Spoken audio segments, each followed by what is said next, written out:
Whoa. Hello there. Fake news, everyone! I'm your host. Yeah. Ha! Today's story. Wow, now they do title cards too. I guess I don't have to say that today's story is actually going to be about, the right to repair.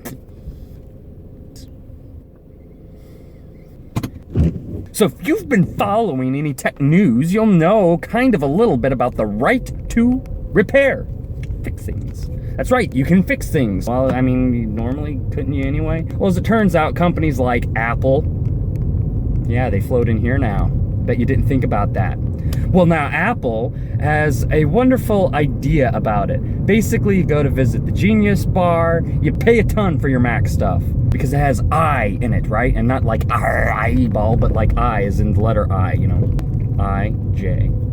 So you've got your different, eye widget, your eye crap, and you want to be able to take it into the Genius Bar, and you want to hear them say, "We shall repair it for you, my child. Fear not. We are geniuses at this bar." You want them to talk like that too. I had to turn there, I'm sorry. What? You mean you want them to actually fix it there at the Genius Bar? Yes, you do. I do. Dang, this thing really wiggles. Look at it. Wow, wiggly. Hold on here. Let me just try to figure out how to just... So you want the Genius Bar to fix your stuff, and you want them to do a dang good job of it. And you think it's a simple issue. The screen is like black, the sound and everything works, so I guess this screen just needs to be fixed. Well, I'm gonna be the genius at the bar here. Oh, yes, look in here. We're gonna have to take it back. Oh, wait 1 minute. Okay, I'm back with your things. As it turns out, you have water damage. You cannot fix it. Oh, well, as it turns out, it looks like a part of the motherboard has fried. We must replace the motherboard for a cost of $1,000, and the screen might be broken too, so that's probably another $800. Oh, and don't forget your iMac stand. Yes, of course, because it sends current to it. Yes, so you're gonna have to pay another $1,000 for your stand. And so then you're all sitting there and you're like, wow, wait, what? That's a lot of money. Isn't there like something cheaper than that? Come on, man. Broke. We're all broke. And then, of course they tell you, well, if you don't like that, you could just go ahead and buy a new one. Wink, wink.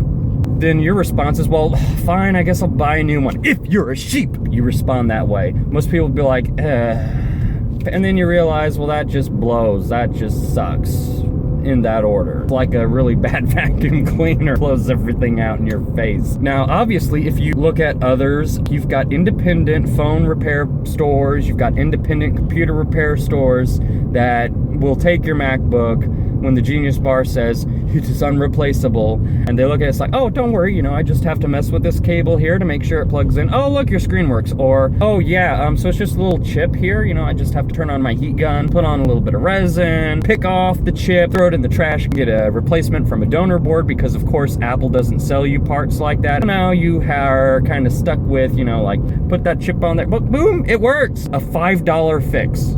Plus like $10 an hour, and it's so simple. You're spending upwards of like $50 instead of like $1,200, $1,300 on a new computer that doesn't even have a working keyboard. But in all fairness, they're like really understanding that they've got an issue with their keyboards. It's kind of one of the problems of building all your technology and all your hardware in-house. That stock is pretty much what you're stock with. That was a terrible joke. I love driving through town because in the morning time, you don't see anybody. So the right, wow, that is bad today. So the right to repair is folks stating to the government to tell Apple and other companies, you have the right to fix your product. They can't upcharge you. They need to make their schematics widely available. Guess what? There are people that say, well, I should be able to repair my own stupid device if I want to, dadgummit. And that's right. You should be able to have the right to repair it. It should be your burden to take your machine in somewhere to get it fixed. It should not be Apple's burden. It should not be Microsoft's. It's your burden. It's your thing to fix with your money.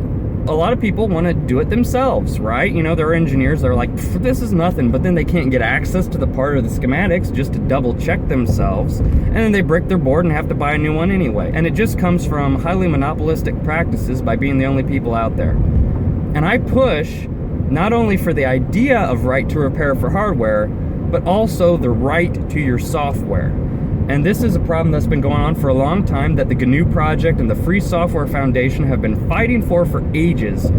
The right to control and to code and fix your own software. Imagine your software being like that computer hardware where you just have to pull out a chip here and put in a replacement chip, or you just kind of do a little bit of a circuit here to go get around this problem where it keeps on having overvoltage or something. You would build a component, solder it onto the board to make sure that it works. Likewise, when programming, you would take and recompile the code with a different function here that would allow stuff to work properly. And I think that the right to repair should not only be just for hardware, but should be for software too. Now, if you're one of those people that really likes the idea of being in control of your software and what it does, and even the fact that you can fix it, which is not really that difficult, you can go ahead and download a Linux distribution, download a BSD, download Haiku, download something that's free, Libra, open source, run it. But if you don't like that and you want to be stuck using Microsoft or Apple, it kind of sucks, doesn't it?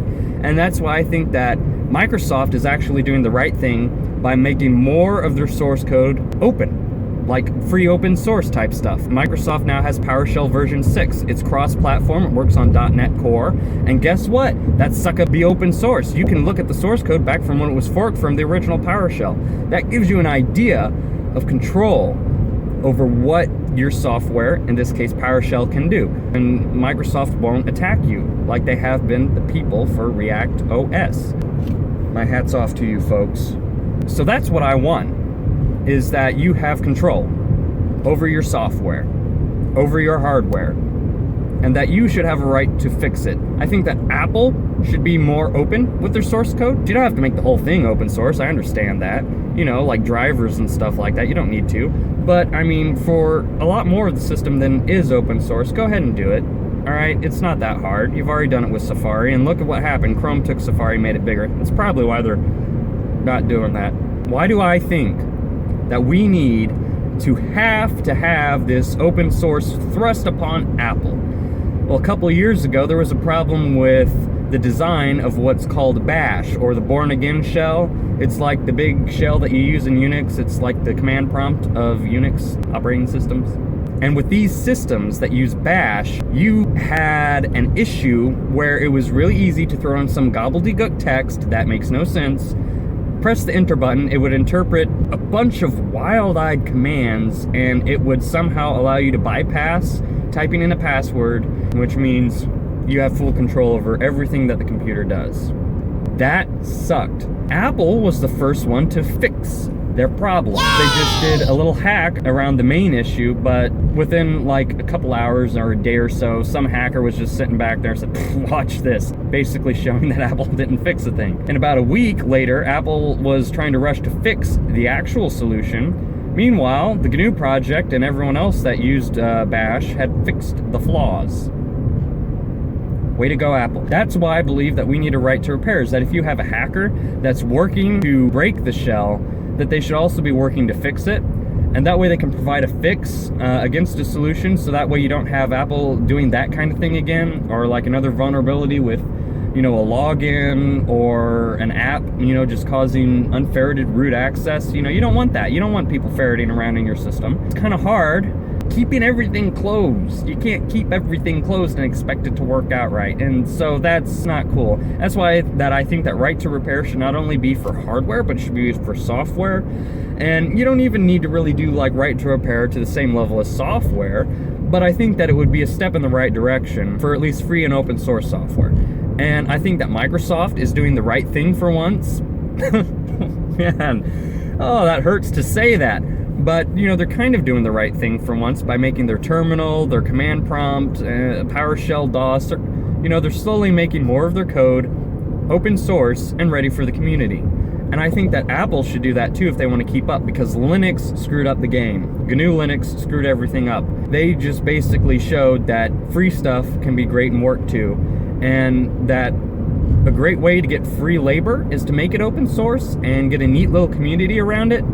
And then you just have to spend for marketing rather than spend on research and development, because other people do that. That's why I think that Apple should step up the game, be more open source with it, and other companies too. And I think that this right to repair should somehow try to address, maybe not for now, but for the future, the idea of being able to have more control over your software, the same way that the GNU project, that the Free Software Foundation all wanted from the beginning.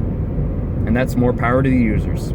Tune in next time to figure out if Bill Gates' feet are plated in gold. Losers, hit like, sucker, subscribe.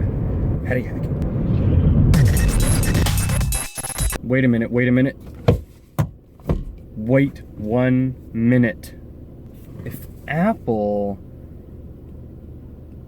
charges $1,300 for a brand new MacBook Pro, but the cost of the total replacement parts, like a motherboard and a screen, would be worth more than a MacBook Pro, then aren't they taking it at a loss? Maybe I'm thinking too hard. You know what I mean?